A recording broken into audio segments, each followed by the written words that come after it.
Binah, can I ask, do you remember the name of the lady who took you in? I don't remember her name, but I'll tell you after that. And was she married? Did she have a husband? This lady who took you in? She had a husband who was in the Belgian army, and he was shot down from a plane or something, was killed. She was by herself with her son and daughter? Yeah. And she was kind to you. She was very kind. She was kind. She saved me. She saved you. And she took me to all those places all the time to find room for me. I'll tell you now. Okay.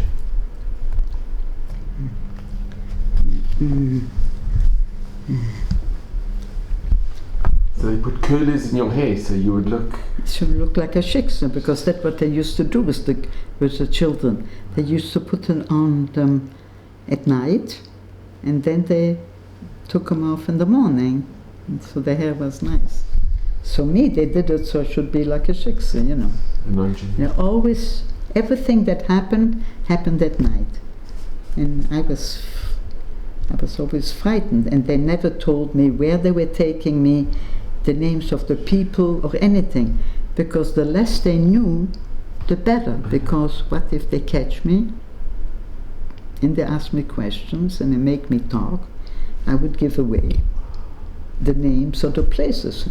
I didn't know where they took me, what street, what the name of the place of the people was. I didn't know. They didn't want me to know, so I couldn't tell. Everything was talked out, you know. They were very kind what they did. They saved you. The people were very kind. Some people were nicer, some not so. But they kept me. They didn't do anything bad, you know. But and people. Am I talking about? Yeah. Oh. So this thing in the churches was going on, and so the bishop said to the Germans, sorry, but it's not working, because people don't want to come to church. They don't like this arrangement. So you have to do something about it, but this cannot continue. So they were talking, and they said, the bishop told them, that's what I understood, that there must be other arrangements that can be made. And one of them would be to take, for the Goyim who have children, to bring them to a certain place, and there you will put them into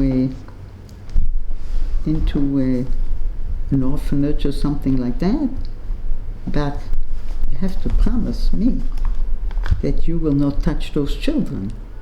You have to promise us.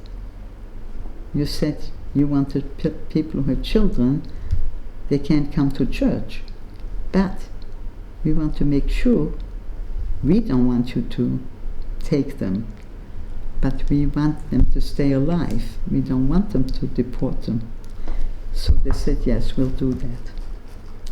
And so what happened is they decided they're going to do that, and they told her, you know, the story also, this woman, Becky used to come and see me all the time and take me. And so she said to me, she says, I don't know what's going on, but I'm going to take you to this place that they said, and they're going to take you to a safe place that you won't have to go to different people all the time, and you'll be okay there. So when we got there, where was it? The Judenrat. And I had been there before, so recognized the place. So there, people came and took the children that they brought to a certain place. And what was that certain place turned out to be? Turned to be an orphanage for Jewish children It was before. It was right near the school, the Targamoni, and her husband had escaped and gone to Switzerland. And they were Rothschilds, famous Rothschild family. The Rothschild. So she was the big macher there in the orphanage. She was also doing this, but she was like. And so she stayed, he went, and I don't know if he was supposed to send for her or he was supposed to come back. That part of the story I don't know. And she had 2 daughters my age, and we went to kindergarten together, to a Jewish kindergarten. So she knew me when I came, so I used to play with her children, and we used to go to her room, But little by little, it was more and more and more children that came, and we were like rats running around. There wasn't enough toys or anything. There was certainly not enough food or anything, or water. So, I don't know where the food came or what. But it was like, the bread was like, I don't know what. I was allergic to it, so I used to break out, my whole head with sores, and I couldn't eat the bread. There's not much more to eat. And they used to put syrup that smelled like gasoline, It was hard to eat. For lunch they gave you, they looked like dishwash water, like dirty water, like with peels in it. That's what we had. We were hungry all the time because it was impossible. In the evening also, so we're always hungry, And so it was very, very difficult. And more people came and more, and we were running around, we were fighting all the time and everything. And there was only her at the end and her helper, just one woman, who also, her fiancé was also killed. So they were the ones who ran the whole place. And the Germans used to come in whenever they felt like it, but they weren't allowed to touch us, that was the thing. So then, one day, I don't know how much into the time, they started coming with babies, a few babies at a time. And she used to ask, there were older children than me, and some smaller ones, does anybody want to take a baby? And so I was young myself, I said, I want to take, and 2 other girls also said.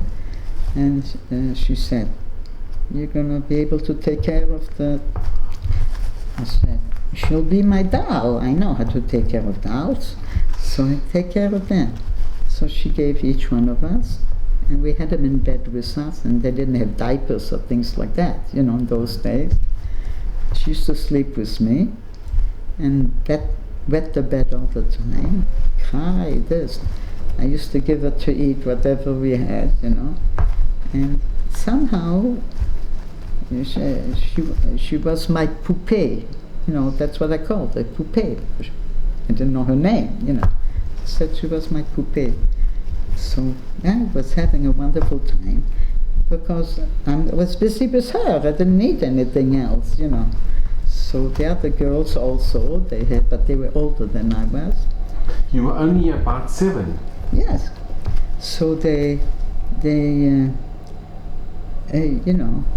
so they brought them and all that, and then, we were happy and all that, and we didn't have to worry what to do with ourselves. And then, suddenly,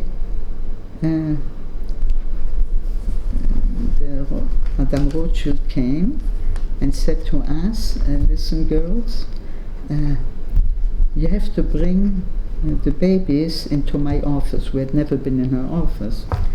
And put them there on the couch and leave them there.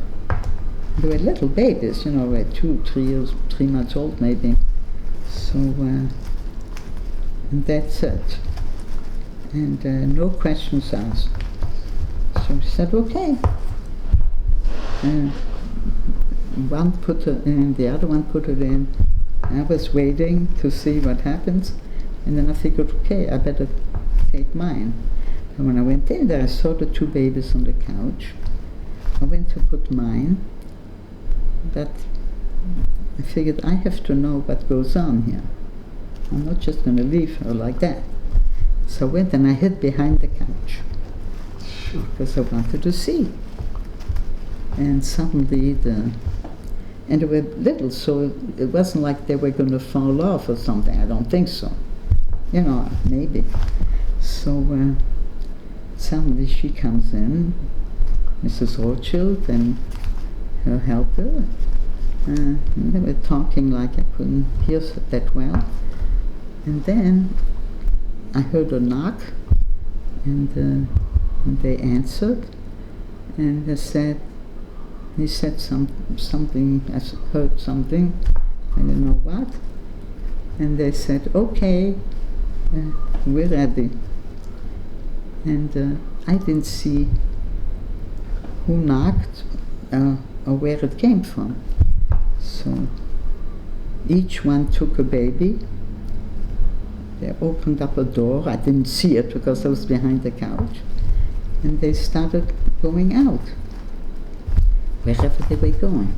So then I came and I looked, and the door of the office was closed, and I never saw the other door. There was another door there. So I looked, and the other door, they weren't there. So I went back in the office, and suddenly I saw another door there. I opened it up. I figured they must have gone that way. I opened up the door, and I take the baby, and we go out, and we're on the street. You know, and with people, cars, everything. I figured, where are they going? You know. So I saw them ahead of me, and I went behind them. You know, they didn't know I was coming behind them. And then we saw the cars going, people walking. And then they stopped, and they waited, and then this Nazi comes over to them, and he said something I couldn't hear, and I stayed like behind, and they took one of the babies, and he went, and had the truck, and he had opened up the thing, not the lower part, only the thing.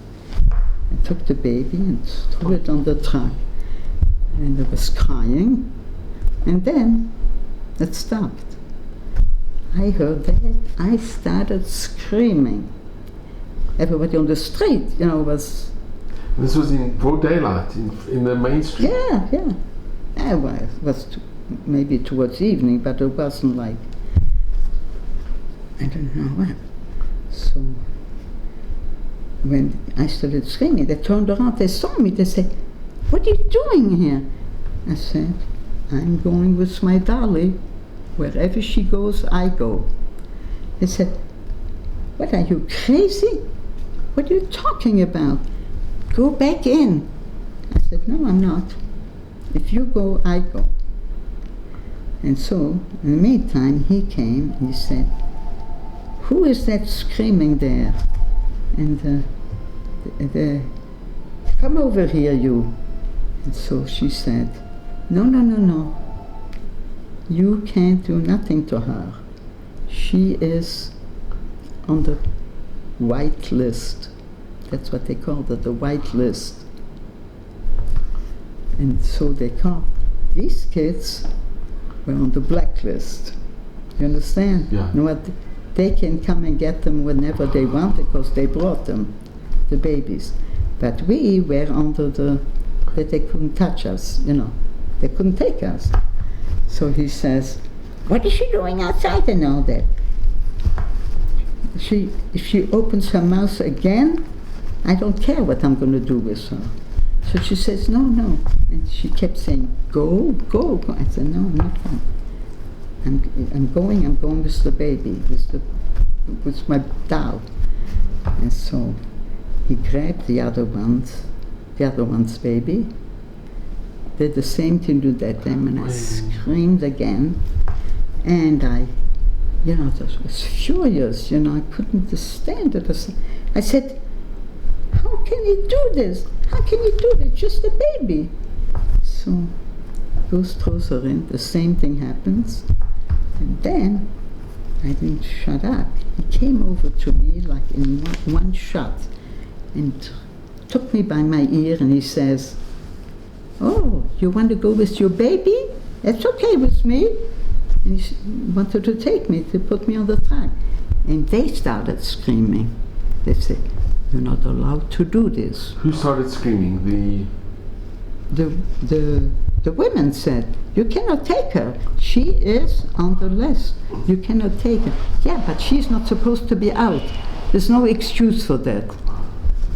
"And why are you opening your mouth like that?" So he was this tall German with his boots. His boots came to me like until here. And so I said, so he was taking the baby from me. I said, "No, you can't have her." He says, "Who are you to tell me what to do? You." And he gave me a punch, and he took the baby, threw it on the truck. I was screaming. Everybody stopped to see what's going on. So they didn't know what to do, So they said, "Please don't scream, don't scream." The people were coming all around. Then they saw it was a Nazi. They didn't want to have anything to do with them, So they kind of continued, walking.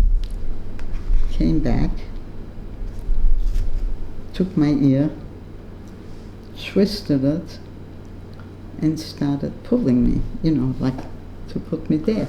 They said, "Don't you dare." She said she wants to be with her doll. Okay? Beside he took me, dragged me, just by my ear, dragged me and threw me against the building, a big building. I went against it, and I must have fainted, and I fell. And I woke up, I don't know how much time against it, and they'd taken me back to the building, to the orphanage, and she put me on the floor somewhere I'd never been there, in a bed, and I couldn't move. I was like paralyzed, because, he threw me like with the force. And I woke up and I couldn't move. And I was wet and everything.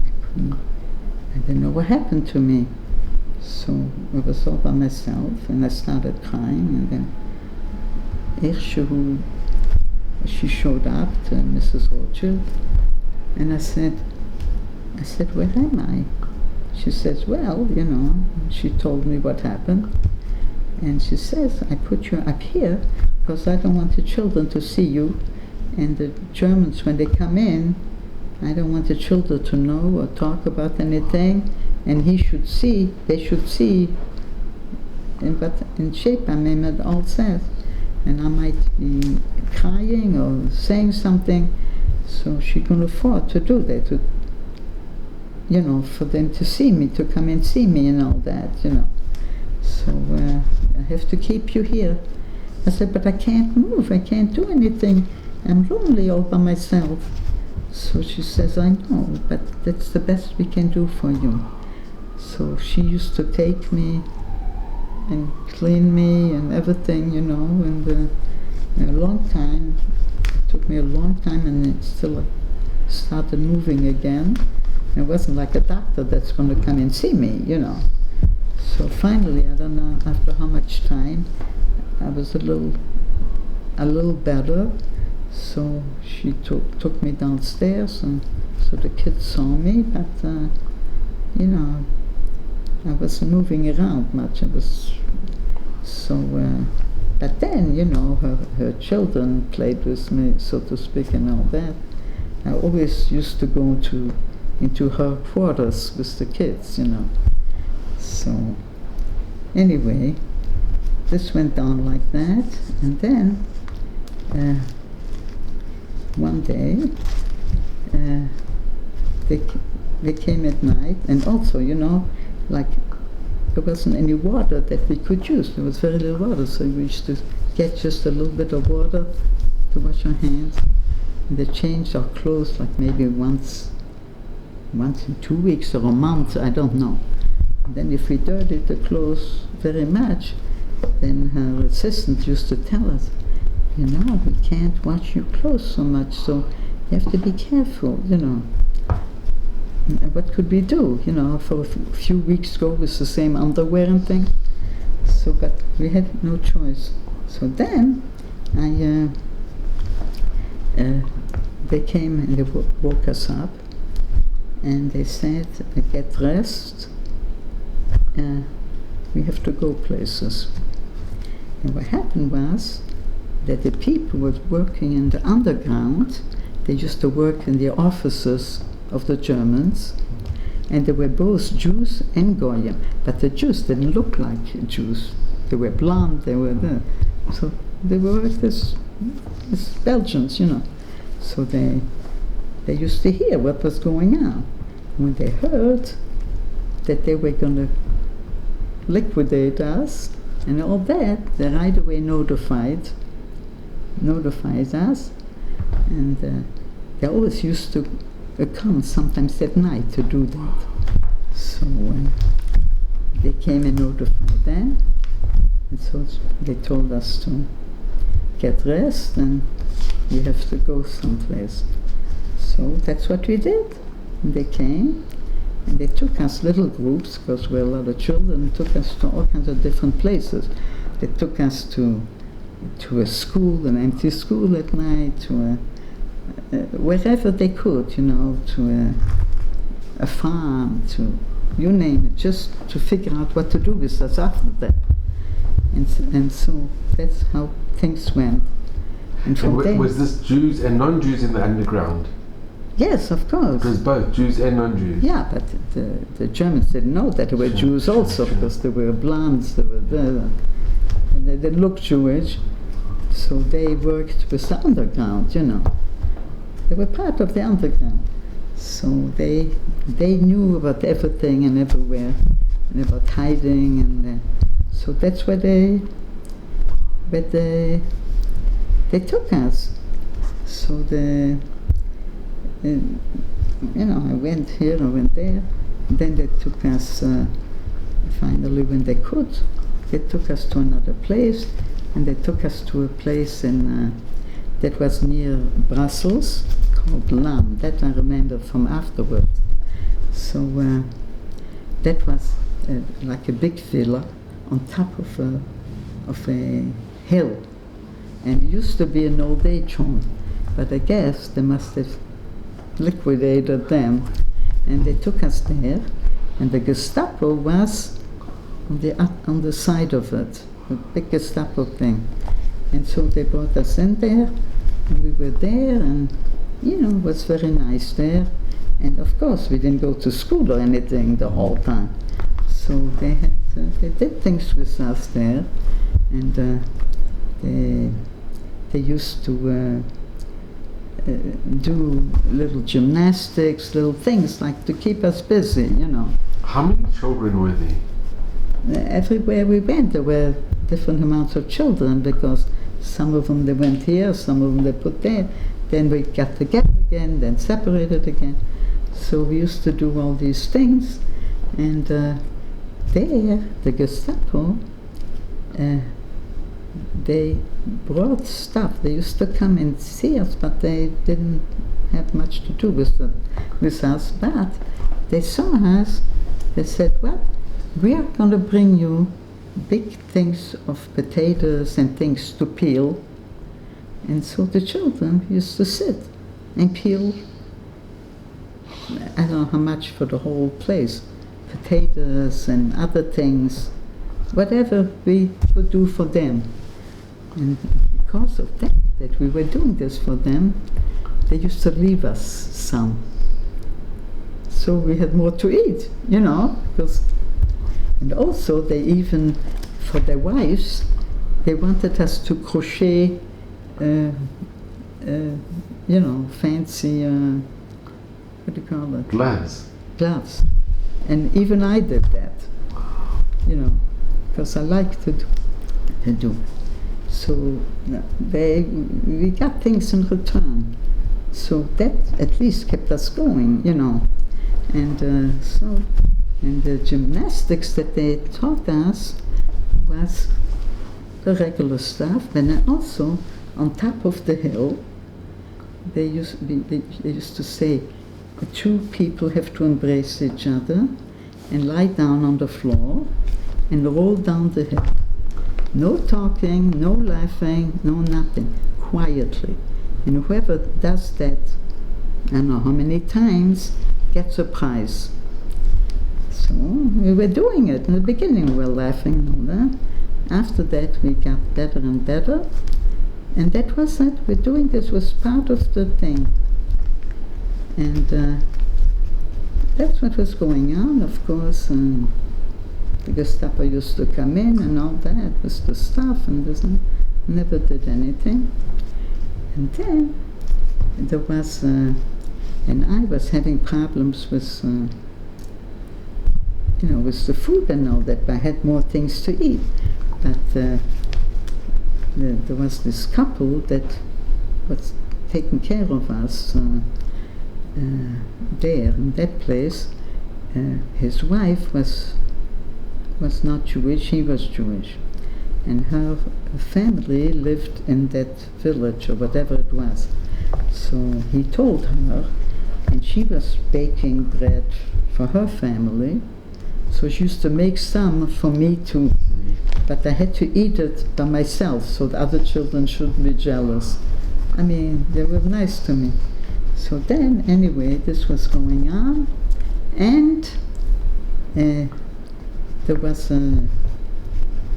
I forgot to tell you a story. Should I go back? Sure. When we were still in Antwerp, the Germans always used to notify my father what's going on with the Germans and what will happen, all that. So one time they came over and told my father that they're planning on coming to attack a shul that was a little further down from where we lived. So I said, you do whatever you want with, you want to notify what, but they're planning on doing it. So you decide what to do. So my father didn't say nothing to my mother, but he told me, I didn't know. He came, he said to me, get some of your dolls and your things, and some toys and some pillows. You're going to take some pillows, and we're going to put it in the wagon, that deliver. And I didn't know why, he didn't tell me. He said, just take your things, and we're going somewhere. I said, okay, I like to go places. So we left, and we went by that where the school was. The next street around the corner was the shul. So we stopped in the corner, there, and he said, take your toys. And I was sitting on the top of the thing with my legs dangling down, and I was playing with my toys, and my father said, I have to go into the shul. He says, I have to do something there. He didn't tell me what or anything. I want you to stay here and behave yourself as usual. No talking, no laughing, don't talk to anybody. I don't want you to do anything to get attention. I just want you to be busy with your things. And I'll come out, I'll go and then I'll come right back. So I said, okay, I always listen to my parents. And so I was sitting there, and people were going by me and everything, And there were, not only Germans there, there were youth, Belgian youth that, they were interested in the uniforms to see what's going on. We also used to hang out there. And then nobody bothered me. And suddenly my father comes out back, and his jacket was a little burned, and he had something inside the jacket. What was it? A Sefer Torah. What happened? They already had attacked the shul. They'd broken up and gone in, and they were starting to do things. So my father ran and took one of the Sifrei Torah, put it under his jacket, and there were flames and everything. He got burned a little bit. And he went out, and what did he do? He put a Sefer Torah on the pillows. He didn't want to put it down on the thing. It should be. Then I realized what it was for. And then he said, "Are you okay? Everything was said?" I said, "Yes, I'm doing what you told me." He says, "Good girl. I'm going back in," he says. "So, like I told you, behave yourself, everything." And he started going back. And they had seen, I guess, what happened. So when he went in to get more stuff, suddenly they had German shepherds, and they trained them to attack on command. That was a known fact. I didn't know that. And I wasn't afraid of dogs or animals. Suddenly, this dog jumps on me and bit me in the leg, and I was bleeding like my leg came off. And I started crying and screaming. And suddenly I remembered my father told me to shut up. I said, "Oh my God." You know, I couldn't. All that was coming down from me. People were looking and all that. Nobody came over to help me or to say anything. Everybody was afraid, you know. So then on command, they told the dog it was enough. Until then he was all over me. Since then, I've been afraid of animals. A fly, if it touches me, I'm like this. So that happened, and then my father came out, and when he came closer, he was carrying some stuff. He saw my leg, and he almost passed out. And he came, and he threw, there was some Sifrei Kodesh, I don't know what, and he threw it in the thing, grabbed me, you know, and put me down. And he says, "Okay, we're going to the pharmacy," because at night, the pharmacists used to have first aid there also, always, in all the pharmacies. So he took me there. I don't know what they did to me there, he says. "Oh my God, what are we going to do? What are we going to do?" He was thinking about my mother, you know. So we went there, and I don't know what they did. They sewed it up, or they put in clamps. I don't remember what it was. And they had me there for quite a while, did all kinds of things, and then they put big bandages on me and all kinds of stuff. So my father said to me, "I don't know what your mother is going to do to me. You know, I know already what's going to be. But we have to go home, we don't have a choice." And so I'm very proud of you. But when we get home, you go straight to your room, and I'll deal with your mother. Well, he knew she was going to see me. He went in there, and he told her. And that was the first time ever that I heard my mother and father talking loud, I should say. Not scream, but like my mother said, "What, are you crazy? What are you taking her for? Okay, so you wanted to do something, but why did you take her?" You know. He says, "Well, she was very good, she behaved herself, but thank God, everything is okay." I want to tell you, it's the only time I ever heard them talk like that to each other. And I got frightened. So, what are they going to do to each other now, you know? So I was very afraid, you know, and I kept waiting for my mother to come and tell me off, you know. But she knows I didn't do this on my own, you know. So that's what happened there. And so I always remembered what my father did, you know. And also always I spoke about it. I told this story. Yeah. And you told the story. I always told the story somewhere. But the thing was, okay, so anyway, that happened then, before all the other things that happened that I told you. And what happened with the Sifrei Torah? It was, you kept it in the home? I don't know what he did with it. He must have given it to someone. Mm-hmm. You know, he took care of it, of everything. But I don't know what he did, you know. So, but that was his thing that he did, and listen, they could have killed him also, you know. Baruch Hashem, it didn't. So, that was just one of the things that happened before the things got worse, you know, that we still could do it. And, but the people knew us, everybody knew us, the pharmacy, this, and they all knew us, you know.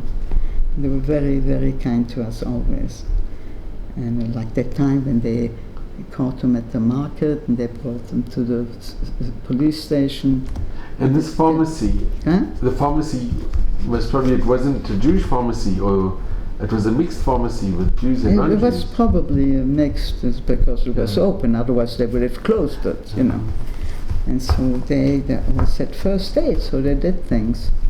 And so that's it. Anyway, and we had a private doctor that, when I was little, used to come to our house, he used to do things, he liked us very much also. And so he used to come. And I remember when he was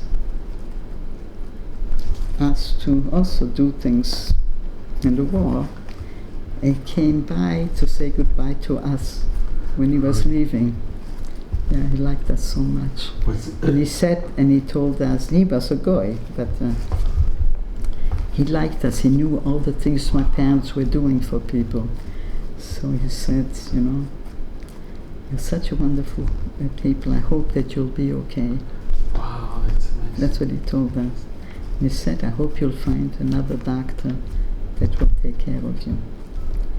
And that was anyway, so that was the story, and now I'll just continue about the other stuff. So we were in that place on the top of the hill, and also there was a boy there, a Jewish boy that was there. He was deaf and dumb, and kids used to make fun of him and all that, and I didn't. I had Rahmanas on him. So I used to always stand with him all this. And there was a dog there that was in a thing. So he used to play with the dog. He used to go in and play with the dog and all that. And he used to tell me to come around because I got afraid of dogs. I wouldn't want. So I said, so stay outside and we'll talk to each other and all kinds of stuff. And I don't know what happened one day, but they he went out with the dog, was walking around, and somebody bucked the dog, some children, you know, and the dog went crazy, and he started running around, the dog, and he was attacking people, and I got frightened also, you know, because, I don't know, there was something wrong with me, and so couldn't go that fast, and the dog was coming to me, and he kept, you know, trying to get the dog so he shouldn't attack me, you know, because he knew what happened to me. So I would tell him, you know, nobody talked to him ever then. So luckily he saved the dog for me, you know. So anyway, that was it. And the kids, they were all laughing at me, you know, it says, how are you now?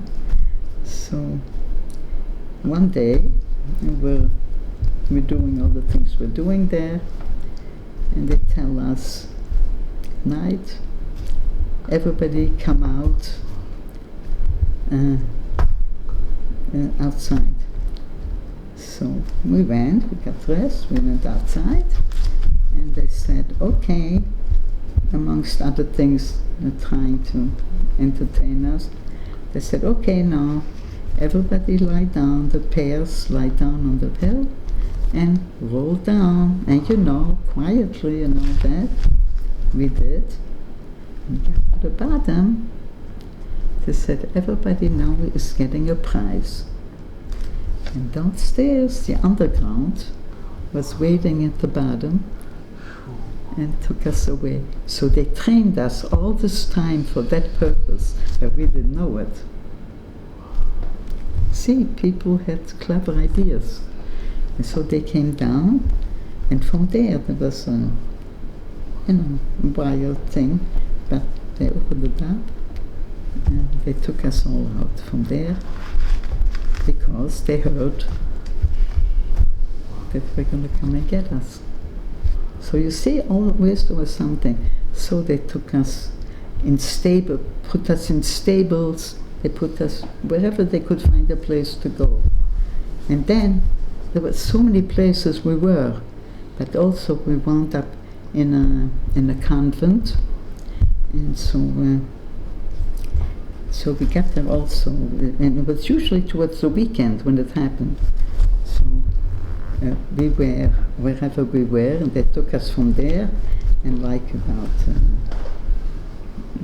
4 in the morning, they brought us to this convent, and they didn't want the kids to know that they are Jewish children, So they kept us somewhere separate, and then they go, in the morning, they go to church, and then they have their big Suda, they eat the meal. The best meal. So they ate, and we were downstairs in hiding. Then when they were finished, they went, wherever they were going, they took us there in the dining room, and there they put us down. We hadn't eaten, we had nothing, we were hungry like crazy. This also has happened to us, because it was last minute thing. So it wasn't like they prepared food for us, So they made, it smelled like, just the smell made us feel better. And they brought us eggs with something else, with fries, with bread, stunned. We hadn't eaten any of that stuff for who knows what. But it was like we couldn't believe it. It was the first time we had that kind of food. So we attacked the food like, we ate all that stuff, and it was delicious. But there was something there that we ate, we didn't know what it was. So the nuns didn't know that we were Jewish or anything, only the Mother Superior. So we said, they said, oh, you must have been hungry, you're eating it. We said, yeah, everything is delicious. But tell us, what is that thing that was with the eggs? They said, bacon. And we didn't know what that was. So they said, what is it? They said, oh, you never had it? We said, no. So they said, what kind of stuff is it? So they said, it's chazer. No, they didn't say chazer, they said pork. We heard that, we went crazy, because we knew that this is not kosher.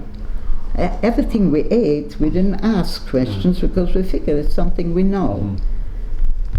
Eggs we hadn't had in a long time, so we didn't say nothing, it was good. And that stuff was good too, but had a taste, we never had that. We ate it. When they said that, we like instantaneously, all of us, ran to the bathroom, stuck our fingers in, and threw up everything. And the nuns didn't know what was happening, so they came in, they said, what's the matter? What is going on? So we said, well, we never ate this before, and we haven't eaten food like this in a long time, so we don't feel so good. They said, is it that stuff that we gave you? We said, maybe. So they said, okay, everybody relax, we're going to make you new eggs and new fries. So we just couldn't anymore, we were just out of it, because we were so hungry, and here we ate it and we felt guilty. We're just children, but that's how it is. So anyway, so they gave us stuff to drink and all that. That's things that happen. All kinds of things. I'm just telling you things because there were so many. I don't remember all of the things. And then another time, somewhere along the way. We were in many places, I'm just saying. It must have happened at least 12, 15 times at least, that we were in places, they notified us, and they took us. And one time, way back in the beginning, they took us and they put us already on a train. And they didn't catch us on time, and they notified the Queen Mother from Belgium. And she said they have to stop the train and get us off the train right now. And we hadn't gone long, and they took us off, and one of the kids there went crazy. He got so frightened, and he was getting off the train. The train started going already, and he was on it. That's what happened. So anyway, we wound up in another convent somewhere else, and there we also arrived, and we were there, and also nobody knew, only the Mother Superior, that we were Jewish, and we were there just a short time, and suddenly there was a bombardment, and she said, everybody go down in the basement. So we went, and there, and she said, okay, everybody sit down, and they had, their catechism, you know what that is, that's their siddur. And so they had only so much, and so they said, okay, everybody relax, sit down. Those who have a catechism, okay, and those who don't will have to say all the prayers they can remember. And she didn't say anything Jewish or nothing, just said all those who didn't get the catechism, close your eyes, everybody, and start doing your prayers. And I will tell you when to open your eyes, when it's okay. And, bombs were coming down outside and all that. And of course she said, everybody pray to God that he should save us and so forth. And so I closed my eyes. And what did I do? I knew how to pray and everything, but I didn't know so many things by heart, So what did I do? I knew to say the Shema, I knew to say the Birkat Hamazon, I knew to say Brachot, I knew to say, Hallelujah, I knew, certain Tehillim, whatever I remembered. And I also knew songs that my mother taught me in Yiddish, in Polish, in different languages. All these things that I learned at home. And I tried to remember more and more. Then when I ran out of it, I was going over it again. And I kept saying the Shema, and all these kind of things. And I had my eyes closed because I was waiting. Suddenly, I feel, and I was asking Hashem to save us, and so forth. Suddenly, I open my eyes and I see the Mother Superior. She's looking at me, and I look around, there's nobody there. I said, where is everybody? She said, it's been quite a while since I told everybody to open up their eyes, but you were so intense, and you had such a halo about you, that I wanted to sit and watch you, to see if you'll open your eyes at all.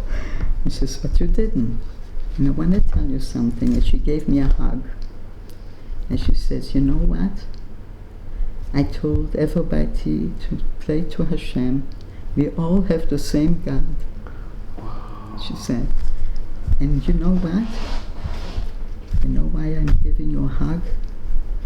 And I saw that you had this thing about your face, because I know that God sent you over to us, and because of you we got saved.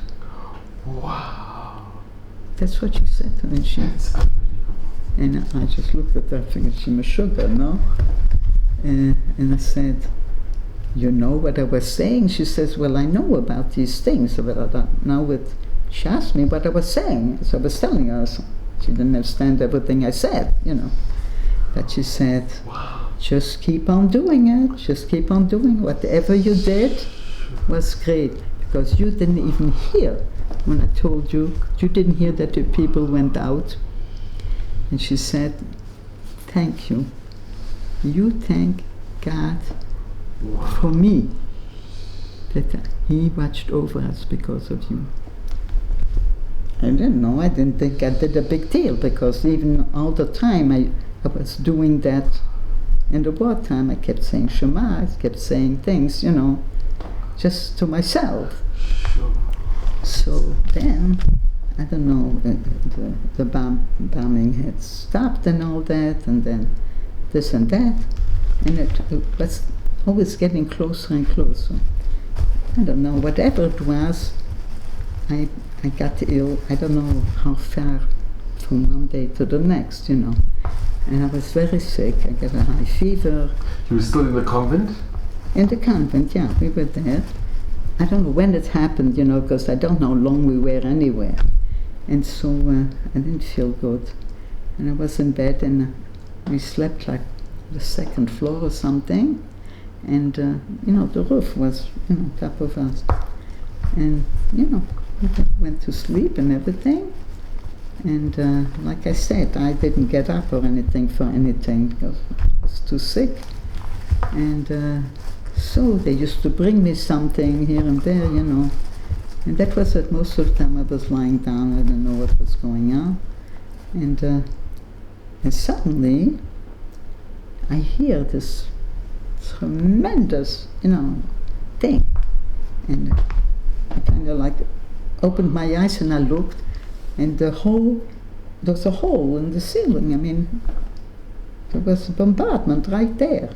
And this fell down. And it was right near my bed.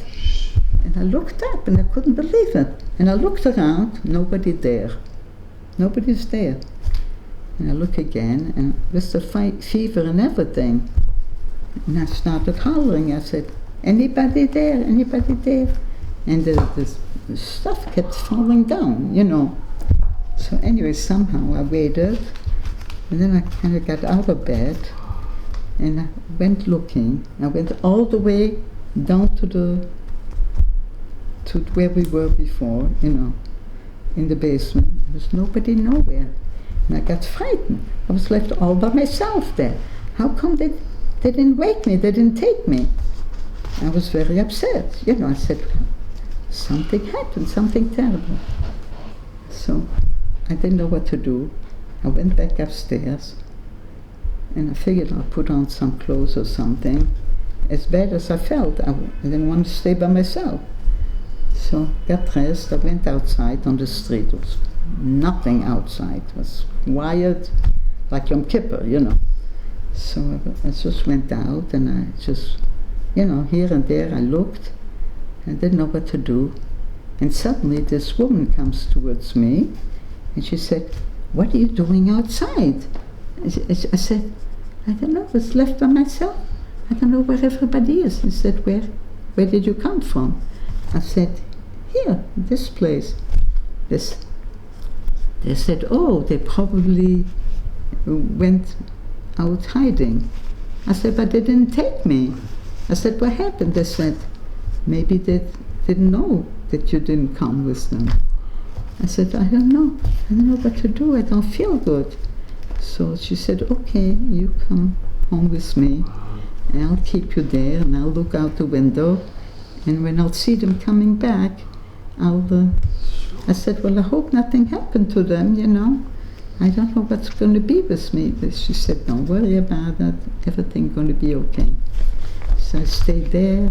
She gave me to eat, to drink, and everything. She didn't know I was Jewish or anything, you know, and I wasn't going to tell her either. So we weren't allowed to tell. So after a while, she said, you're really sick, you know, and all that. And she had me lying down.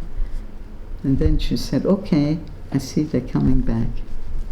So she took me and went over there, and they were all walking back. And suddenly, the Mother Superior was coming there, and she saw me with the woman, and she came over there. She said, the woman told her she's a very sick child. And she told her what happened. So she said, the Mother Superior embraced me, and she said, you know, I only realized that you weren't there after everybody else was with me. But then I realized that as long, even if you didn't come, that Hashem was looking over you, that you would be okay. That's what she said to her. So she said, what are you talking about? So she told her a little about what happened. And the woman said, boy, am I proud that I took care of you. He says, thank you, God. I had this beautiful child. And everybody, the girls were all looking, and they didn't know what she was talking about, you know, because I didn't tell anybody what happened. So that was it. So I went back in, she took care of me and everything. But that was something that sometimes when I talk places, and they're goyim there, something, you know. The non-Jews, yeah. The non-Jews. So I also tell them that story, you know, they said. So that's what happened there, and that, you know, all these places we were, and other places we went to, also that again we were taken and all that. And then we wound up, later on, we wound up in a place that was a children's place that was right on the frontier of Belgium and France. And there were big woods there. And in there, you know, they brought us in there. We never went out on the street or anything, so we were there. And they had a big court like that we used to go out and play and get some fresh air. And that was also near the woods. And you could hear the noises, shooting, the thing was on. The Belgians, the French, the British, you name it, they were all fighting in that area. And so they didn't want us to stay outside. We used to go out for 10 minutes or something, we had to go back in when it get, you know. And that's what we did all the time. So we were there and everything, and it was usual. And suddenly, one day, we hear like a plane or something, some, you know, thing. And there's things in the woods, a lot of shooting and things. They said, okay, everybody inside, and don't stay near there, go far away as you can from there. And we were there and quiet, and we were waiting to see what happened. And suddenly we hear this big boom, you know. And we figured, something fell right near me, and it's going to explode. And everybody was, you know, like this. And we waited and waited, nothing exploded. But we heard something. And so people taken care of, they waited and waited, nothing happened. So they looked out, you know, into the thing. They saw something on the ground. And they figured, I know, it should have exploded or something. So they went out, they said, everybody stay in, we're going to see what's going on there. So they went out, and they were out for quite a while, and then they came back in laughing. So, what's so funny? So they said, well, children, guess what? They sent us rations. They knew probably that there was a place there, they were told or something, I don't know. And they decided to drop a big thing full of rations. You know, American rations, you know, little things. War rations for the soldiers. So they dropped it there.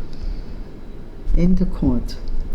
She says, you can all go out there and eat, but don't eat too much because you're not used to all that stuff. So, don't get to be pigs. So, okay. So we went out. We opened up all these little boxes and things. And we were going crazy. We were pigs. I mean, we opened up. It was chocolate. And this, you name it, it was there. We were attacking the stuff like, we hadn't eaten in 100 years. And we were having such a good time, we didn't even talk to each other. So we had something we squeezed in our mouth. It was mentholated. We found out later it was toothpaste. We ate it, it was delicious, We opened up peanut butter, which we hadn't had. We ate that, it was delicious, All kinds of stuff they had there. And then we opened up some things, and it was different things with different colors. So we started eating that, but it didn't taste so great. But we figured it's food, we're going to eat it, we'll get used to it. Anyway, whatever we did, we couldn't have enough. They kept telling us, it's enough, come on, get back in. And we wouldn't listen. So we kept going, and suddenly we all were getting sick and nauseous. Suddenly, all of us like this. And we started throwing up, and they schlepped us inside, told us to go lie down. They helped us, we were like this. We thought we were going to die. So they all said, they said, you know what? The Germans didn't kill us yet. Aye. So whoever those people are, they want to make sure that they're giving us something, to, what do you call them? What do you call it? To stuff that can hurt us, Yeah, something better, something... No. Bad, something bad. Whatever, that will thing. It wasn't like you could call a doctor or something. So we're lying in our bed. Poison. Poison, that's the word. Maybe they were poisoning us. And we were going, and we were so weak, we couldn't even get up to go to the bathroom, It was like coming out of us from everywhere. And they kept telling us, see, we told you to stop, we told you to stop. We didn't know what we were having. And guess what it turned out to be, because they had it in different colors, Shoe polish. Oh my goodness. That's what we were eating. Boy, and it didn't taste good. But we kept eating it because we figured it's food. Wow. Different color shoe polish. Little things. All these things. And you ate a lot of it? Do you remember eating a lot? You finished it? We were all throwing up. That's what made us throw up. The shoe polish, oh my goodness. But we ate everything else, and we ate a lot, and and we hadn't had any of that stuff in our lives, So after a number of days, little by little, we're feeling a little better. But we thought that's it. We all thought we're going to die. But Binah, there were cases, many cases. Huh? There were many cases where Holocaust survivors from the food, the rich food, they actually did die. Yeah. That's what happened. It's a miracle that you That's survived. why they kept telling us, don't eat too much because you haven't had this. So then we started feeling a little better, and we got out of bed and all that, and they had to clean us up and all this. And then, I don't know, after a while, suddenly we hear big tanks, big noises on the main road, because we weren't on the main road, we were somewhere else. But we never went outside, so we didn't know where we were. And we said, no, they're coming to get us, So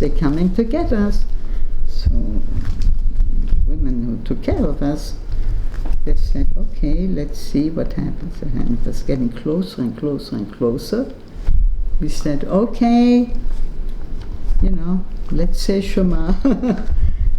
anyway, it was coming and coming, and we heard noise on the street and all that. And so they said, you know what, we're going to go take a look what's going on. And so they went down a little further down the street, and what was it? There were tanks, big tanks, and there were soldiers on top of the tanks outside. And the people were the whole village was outside with little flags, and they were throwing stuff at them. They were throwing them candies and stuff, and they're picking up the children and taking them on the tank, and everybody was applauding and all that. So they saw what it was, and they came back, and they told us, okay, you can go out. It's okay to go. All the villagers told us what's going on, so you can go out, but don't go far or anything. Just stay down the street where you come down, because I want you to know to come back, because we'd never gone out before. We didn't know where we were. So I said, okay, everybody go down, but make sure you come back, don't stay there too long. Okay, so everybody ran out, and I was very suspicious because, I didn't like that tanks and all that. I didn't like those things. So I went down, but I kind of stayed on the side. I didn't go like close, where everybody was. I was waited on the corner. And I was looking, and I saw what was going on. And the kids on the tanks applauding, and that. And I was just standing there like this looking. And suddenly I saw this soldier going like this. So I looked, I didn't know he was doing this to me. So I looked around. So I said, yeah.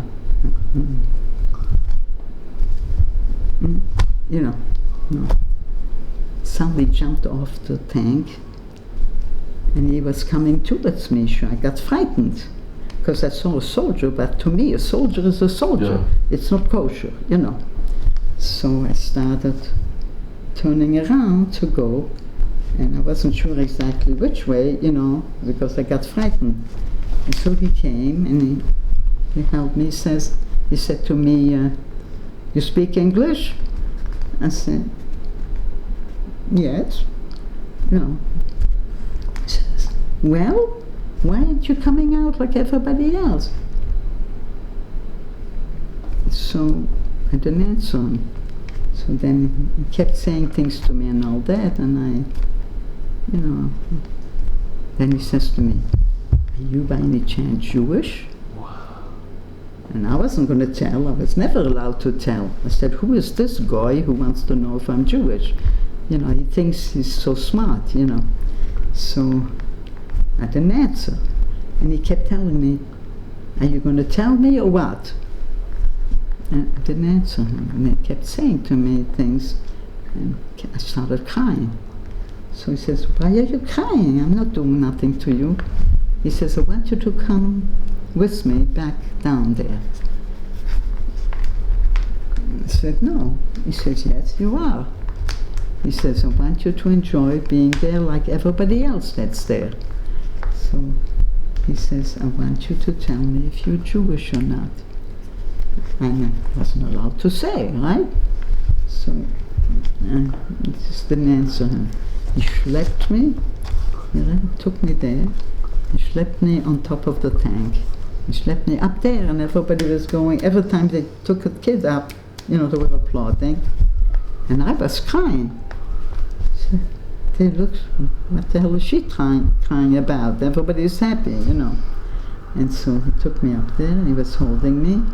And he said, tell me why you're crying. Tell me why you're crying. At least that you can tell me. I said, I can't. So he says, well, I'm going to have a hard time with you, but I'm going to get it out of you.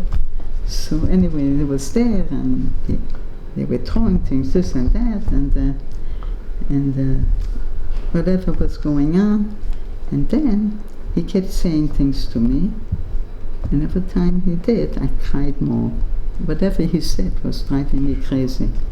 So, and I was afraid, if the tank is going to move, I have to get back. I can't go with them, because I heard him, So he says to me, I want to tell you something. I came here to fight. I didn't know what it meant, an American. To me, he was a soldier. As a soldier, it's not good. Yeah. So he says, I came here, and we came here. We want to help people. We want to, do our best for everybody. And you're crying. You're this. You're that. Why are you doing that? I said, I'm sorry, I can't tell you. He says, what do you mean you can't tell me? He said, you know what? You're going to tell me whether you're Jewish or not. I said, what's so important to you? He says to me, I'm going to tell you something. I am Jewish.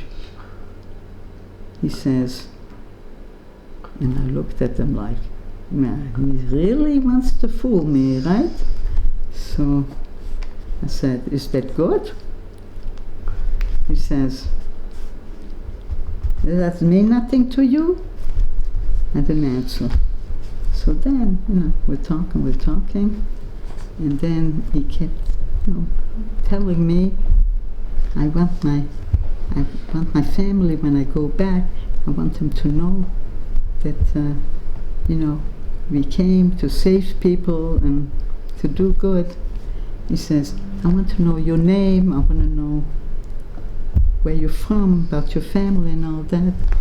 He says, I'll be very happy to tell my family, So I didn't answer. And then, the tank started going. And I said, I have to get off, I have to go off. I want to know my way back. I want to know my way back. He says, you're not getting off that tank until you tell me what's going on, why you're crying. So I was so frightened, I figured I have to tell him. I don't know if he's telling me the truth or not. So I said, yes, I am. He said, you are? He started hugging me, and hugging me. I thought he was going to finish me off. And all the people, they were going, because I was crying all the time. So it was going like this, like this, like this. So he was hugging me. So I started crying even more. He said, why are you crying now? I said, you really want to know? He says, yes. I get excited now. This is the first time since my mother kissed me, the last time, that a Jewish person kissed me. And that's what you did. He heard this, and he started crying. Both of us were crying, and all the people didn't know what was going on. And they kept hollering, what's the matter? What's the matter?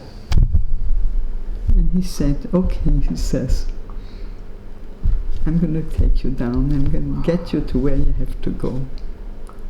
But I want to tell you, this is the happiest moment I had since I'm in the army.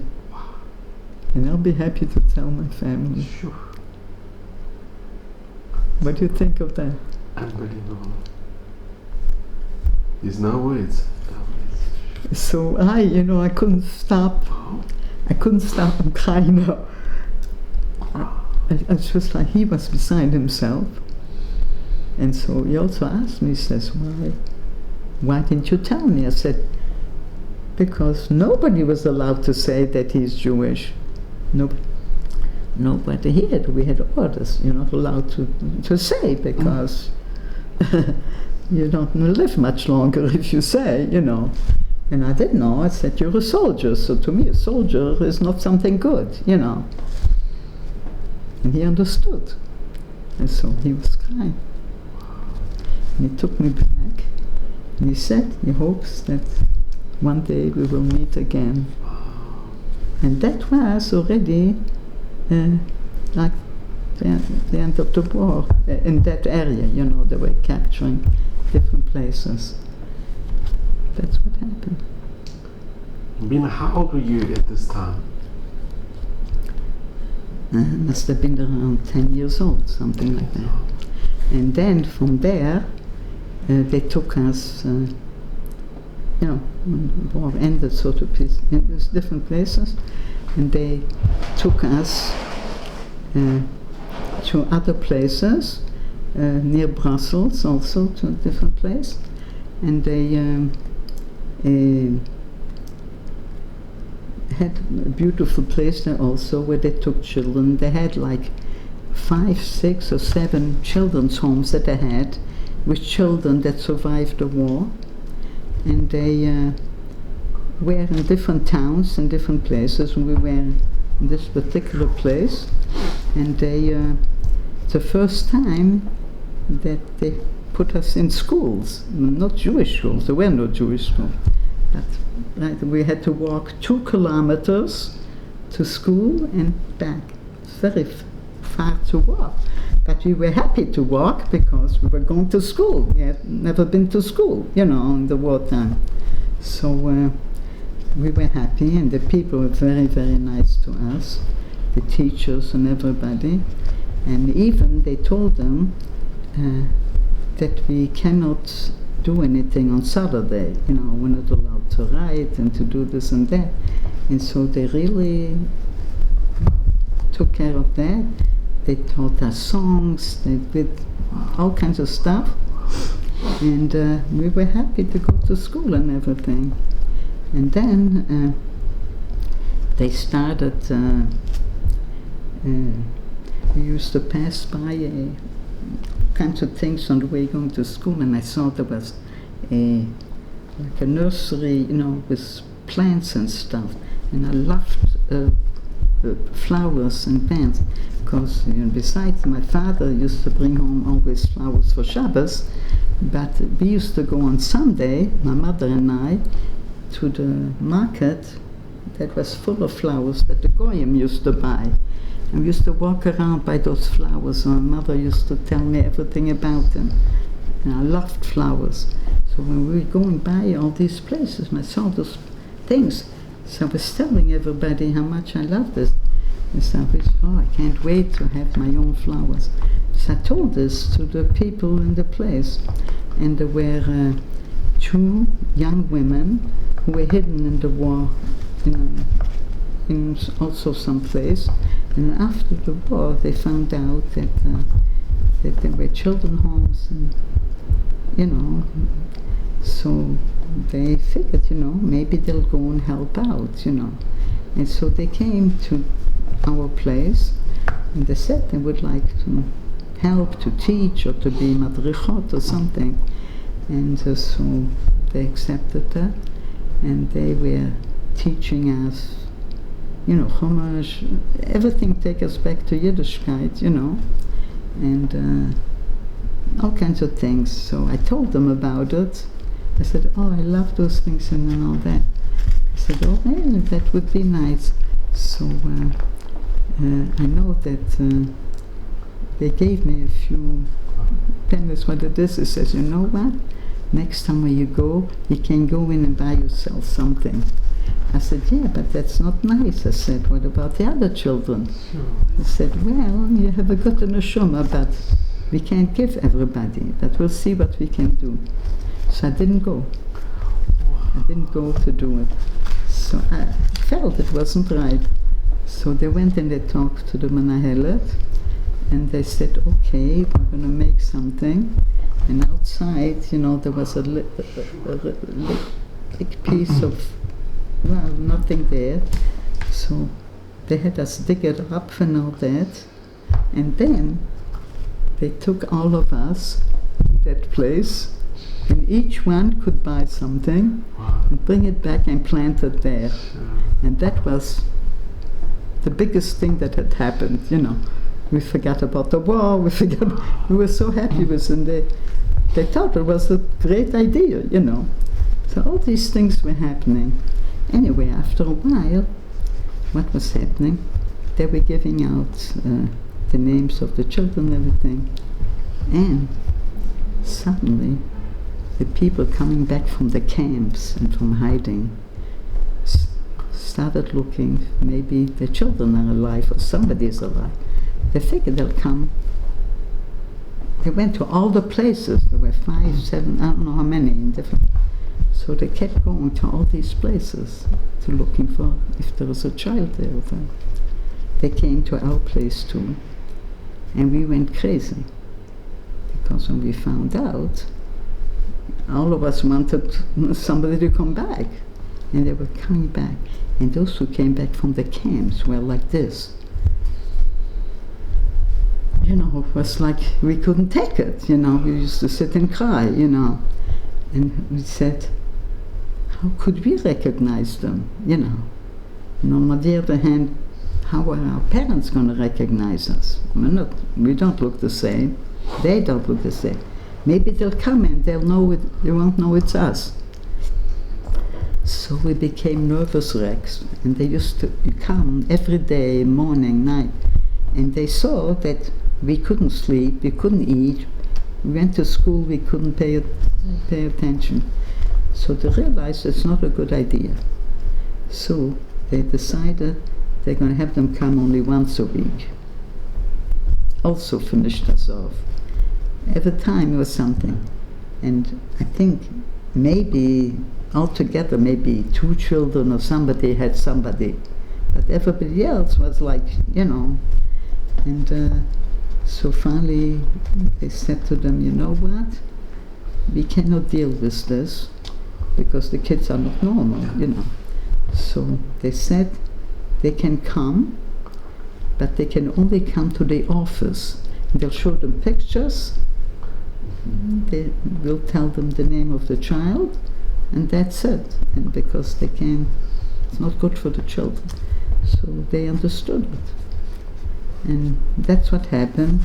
And then one time there was one child in one of the other homes that they lived near some hill or something somewhere. And they were running outside and playing. And one girl fell off and was killed. So it was a terrible thing, and they didn't know what to do. So where we were, there was like a cemetery there that there were Jewish people also there, and others, so decided to bring the child there. That's what I understood. And so they told us, if anybody wants to go to this, we'll let you go, you know, we'll take you there. So I also said I would go, and others. When we came there, we were waiting to do the Levaya. And then we looked, and I said, well, who are the people for the Levaya? And they said, this one girl. I said, one girl? And they bring her to the cemetery? We got hysterical. We said, the whole war, we saw people being killed. Nobody took them anywhere or nothing. You know, they were always lying everywhere. And suddenly, for one person, they're making a big deal. What is this? We got, you know, like we were thinking about the war, you know how, and so we were hysterical. We were crying, we were laughing, we didn't know what to do with ourselves. So they kicked us out of the cemetery. They said to them,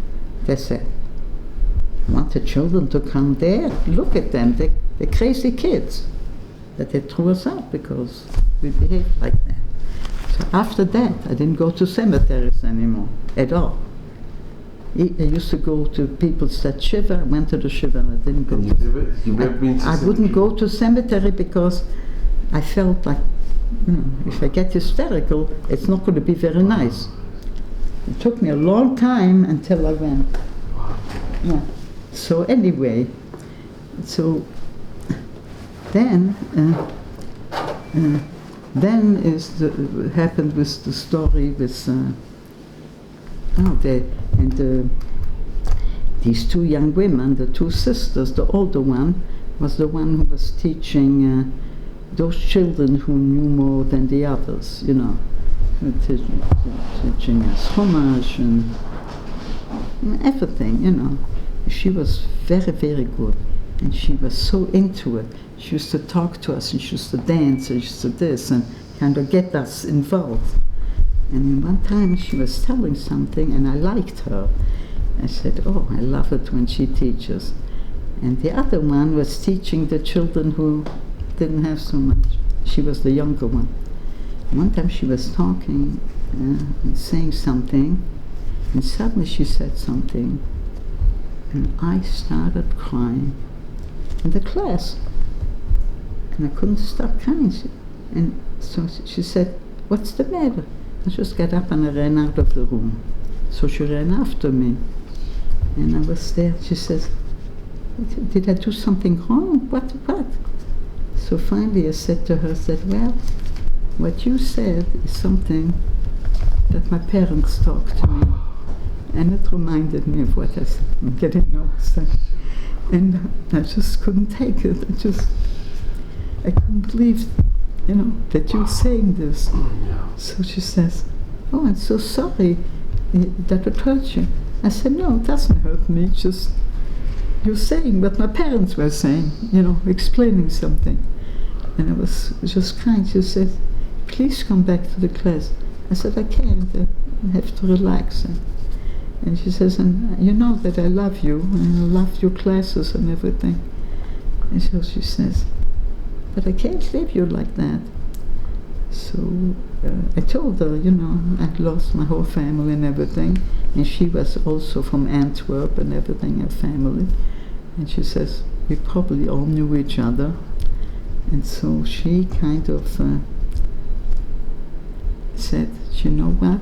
She says, I want you to feel that I'm the person you can rely on. Anything that bothers you, anything you want, you just come to me.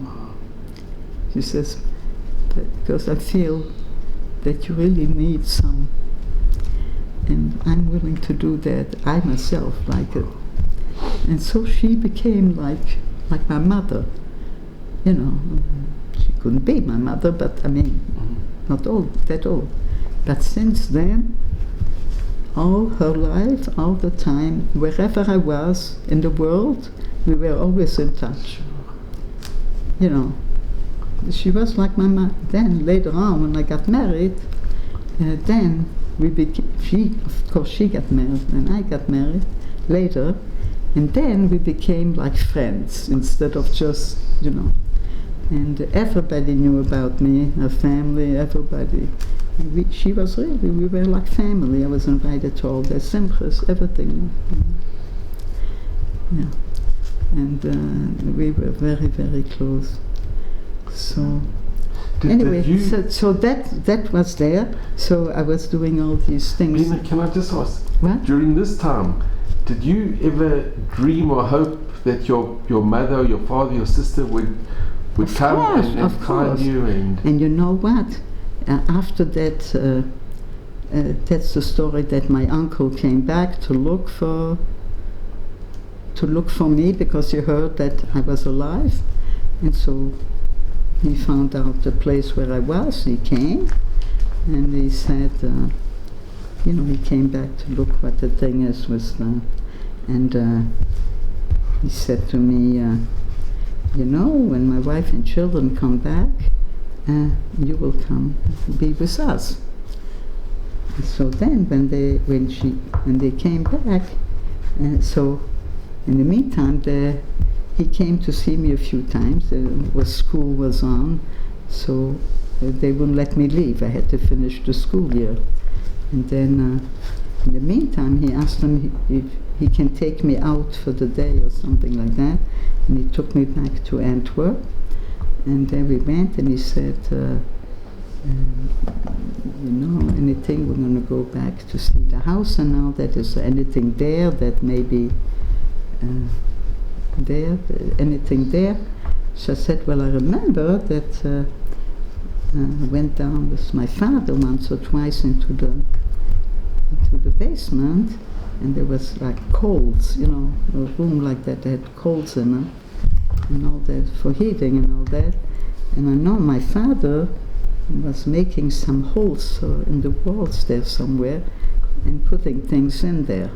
You know, money, different things I know he was putting. But I don't know where, because it's full of all that stuff there, so I don't remember where it is or what. So he took me back there, and we rang the bell. Somebody opened, and my uncle said, this is my niece. They used to live here, and I want to look at the place. So she said, which apartment? So he says, no, the whole house was theirs. They said, that can't be. There were like 4 families living there, you know. Because it was a big house. And downstairs was a big apartment, this, that. And he said, no, this was their house. I said, we would like to go downstairs as well. We want to look around, if you don't mind. And also go downstairs in the basement and all that. She says, okay, whatever you want. So we went down. She didn't go with us, the woman. And he kept looking, you know, there and there. He says, you know, if it's here, I don't know, but you can look. Well, he closed it, so I don't know where it is. And he did a little bit here and there, and he found some stuff, and he closed it again. So he said, we're here a long time, they're going to be suspicious and they're going to come down. So he took whatever it was, I don't know what, and we left, and we said maybe we'll come back another time. He didn't tell no, nothing. And that was it. So I don't know if he went back there again or what, but that was it.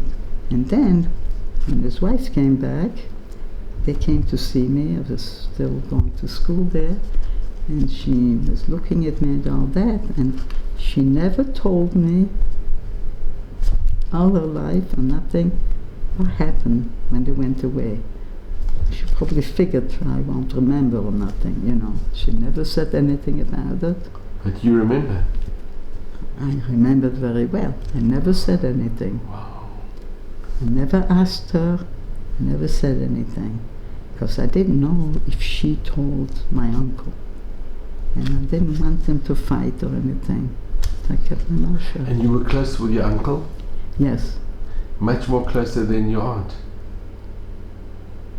My uncle was always my favorite uncle. And he loved me. And he wanted to. And his wife? He wanted to adopt me, you know. I come live with them, and that's all. His wife, she became close with you? She was his wife, you know. She wasn't, you know. She had family of her own who survived. You know, she had a sister and other people. And she was busy with her family, you know. But I was there, you know. So, I mean, she treated me okay and everything like... you were close with your uncle? Yes. He always loved me, even, you know. So I was his favorite niece, you know. So anyway, so she came back. She came to visit me. And she saw me and she says, oh, I'm so happy to see you and this and that. Never said nothing else. And then, you know, from fright, you know, and all that I had all this time, I had some white hairs, you know, from fright.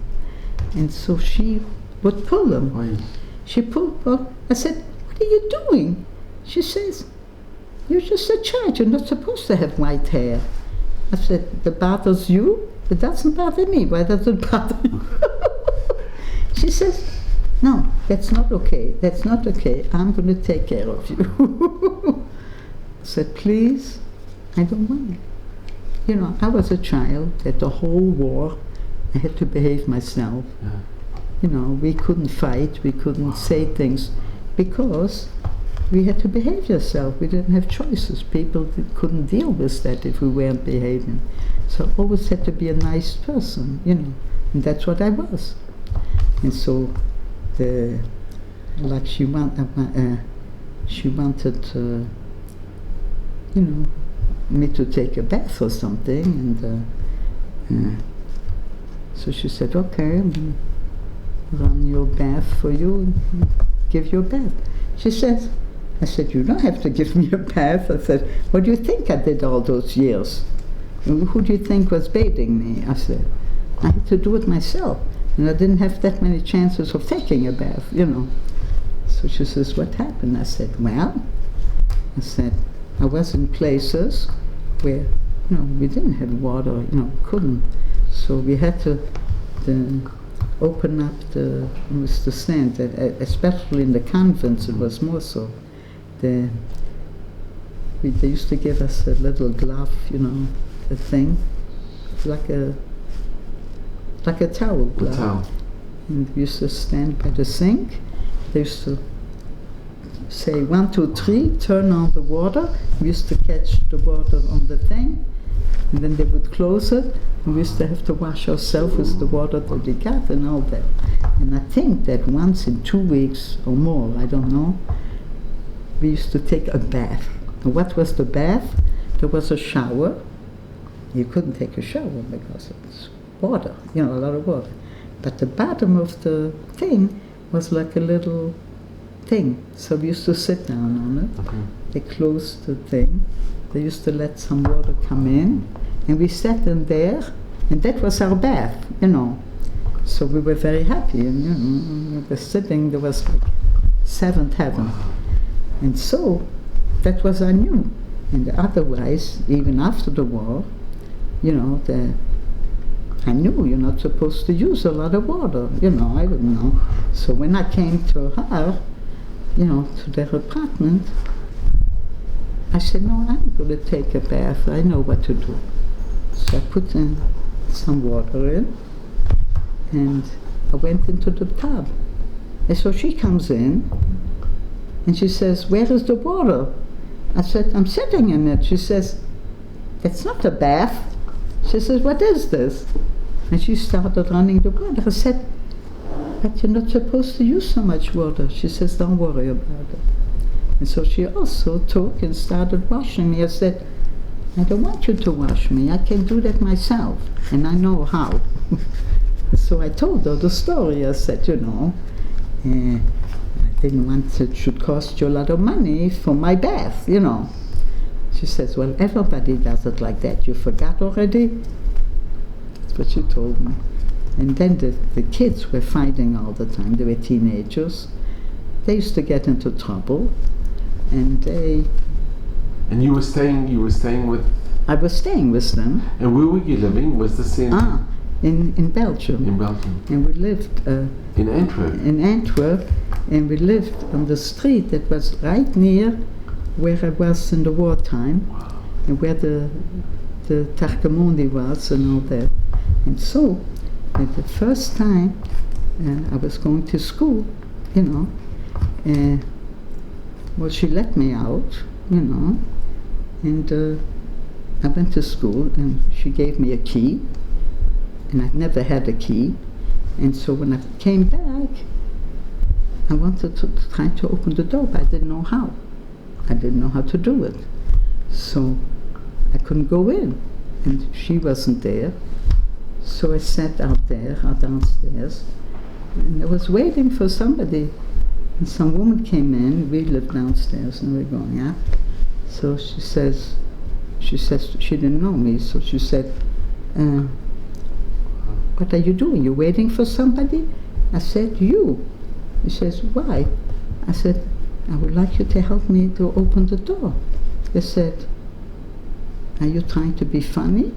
I said, "No, I don't know how to open the door." She said, "Why not?" I said, "I never had a key before, and I don't know how to do it." She kind of looked at me and she says, "Is this for real?" I said, "Yes, I'm sorry. I don't mean to bother you if you don't want to, but I'm waiting for somebody." So she understood, and she asked me who I was. So I said, She says, "Okay," and she opened up the door, and then she showed me how to do it. And so I did it a few times, and I said, thank you so much. And I did it with my left hand, and I was right-handed. And since then, I'm opening up the door with my left hand. Always. Also combing my hair. I never combed my hair. Yeah, my nanny did it, somebody did. So I didn't know how to comb my hair either. And when I was left alone and everything else, and I had to comb my hair the first time, I didn't know how to do it.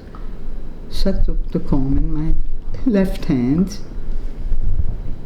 and I'm still doing it. In your left hand. Can you imagine this? Wow. Well, I learned. I was ambidextrous because I... So anyway, that's what was the matter. And then I was there, and they were fighting all the time, and they were jealous of me because I didn't get punished, I didn't get this, and they I figured, what are they jealous of me, you know? I mean, and I know I have to behave myself all the time. I always wanted to help and this and that, you know. And they thought I was crazy, you know. So I thought this wasn't good because they were bothering my aunt, and she was telling my uncle. There was always something going on. So other things happened there, and I didn't feel at ease there. So I was saying to myself, what can I do, you know? Then I was going to the SNF of Binah that opened, and so I was like the youngest one there. How old were you now? You were... I was 10 to 30, 11. So you were with him for a couple of months? I stayed there, yeah, for quite a while. I was going to Binah. Was it more than a year you stayed with your uncle and aunt? More than a year, or? No. I don't know how long I was. Anyway, the point was I was going to the school here that used to be just for boys, and the other one for the girls was on a different street. But now, after the war, they had boys and girls in the same. I was still in primary grades, you know. So I went there, and I was happy, you know, to go to school and everything. But then I went to the SNF of Binah.